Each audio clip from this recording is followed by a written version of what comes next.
आता विनंती कशी करतात ही माहिती नाही का तुला? हा? ज्या माणसाला विनंती करायची त्याच्या समोर असं हात जोडून उभं राहतात,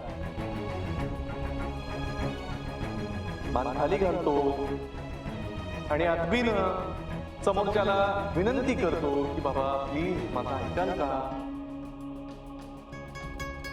अशी करतात ना विनंती. जमेल? मी तुम्हाला विनंती करून राहिले का मला पैशाची मुदत थोडी वाढवून द्या. शनाया, ऐकू आलं तुला? हो यार, मला काहीच ऐकून आलं. ऐकू नाही आलं? शनायाला ऐकू जाईल एवढ्या मोठ्या आवाजात विनंती कर.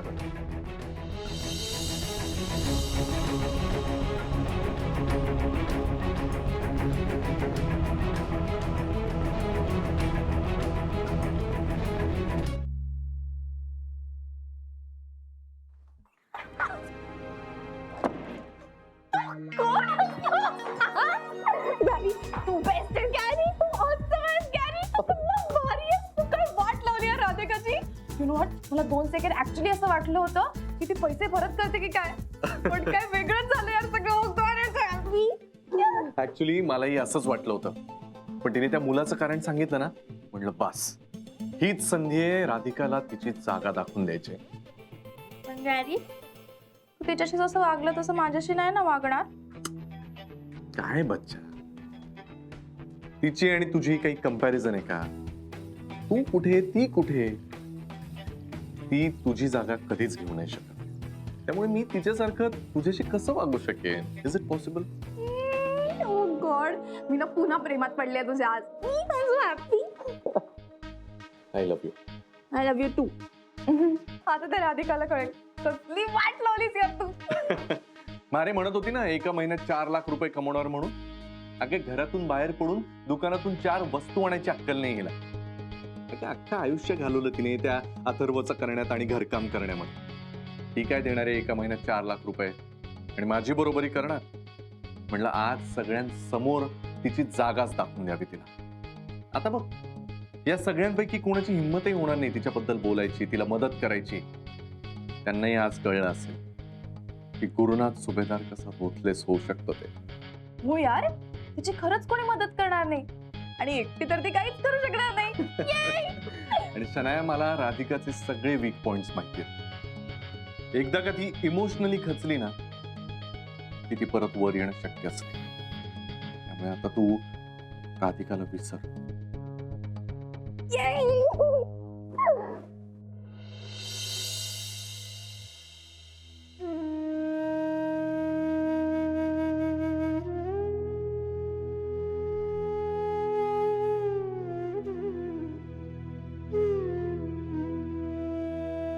तू माझ्या केबिन मध्ये माझी अपॉइंटमेंट न घेता कुणाला कसं पाठवू शकतेस?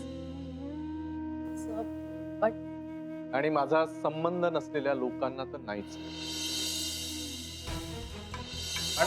कॉफी. विलास,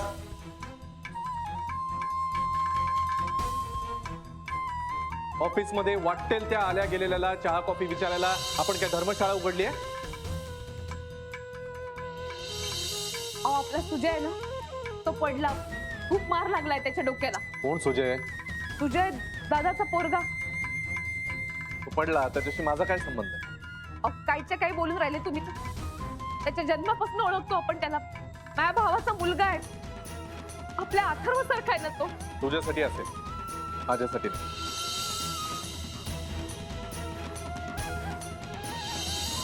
विनंती. हात हात हात हात राहिले ना.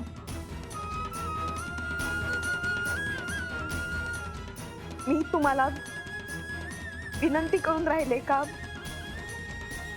मला पैशाची मुदत थोडी वाढवून द्या. मी तुला पैशांची मुदत वाढवून देऊ शकत नाही.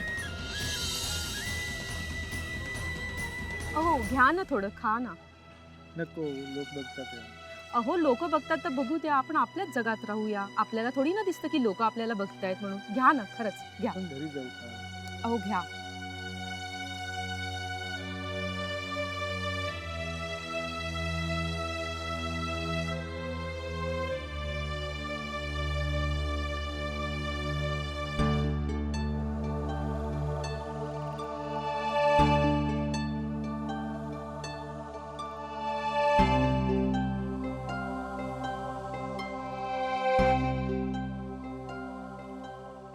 मला गुलाब पाहिजे ना.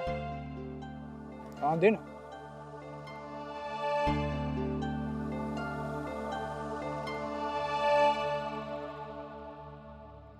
थँक्यू.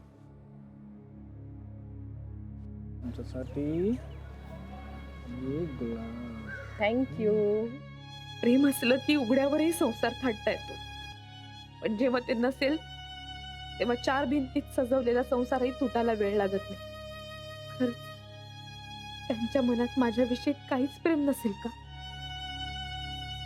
असतं तर त्यांनी सगळ्यांसमोर असा अपमान नसता केला माझा. कुठं कमी पडली मी? अशी कशी कमी पडली? माझा तुटलेला संसार नाहीच का जोडू शकणार मी कधी? आनंद, जेनी, जे काय झालंय ते अतिशय वाईट झालंय, पण आपण असे चेहरे पाडून बसण्याने काही होणार नाही. गुरुनाथ सरांना त्याचं काहीही वाटणार नाही. गुरु समजतो कोण स्वतःला? आणि ती शनाय अशी तरी कोण आहे जिच्यासाठी तो जगातली सगळी नाती तोडायला तयार झालाय? आनंद, कूल डाऊन. गुरुनाथने त्यांच्या पर्सनल आयुष्यात कसं वागायचं हा त्यांचा प्रश्न आहे. पण सर, राधिका मॅमचं काय? त्या तर तशा नाहीयेत ना.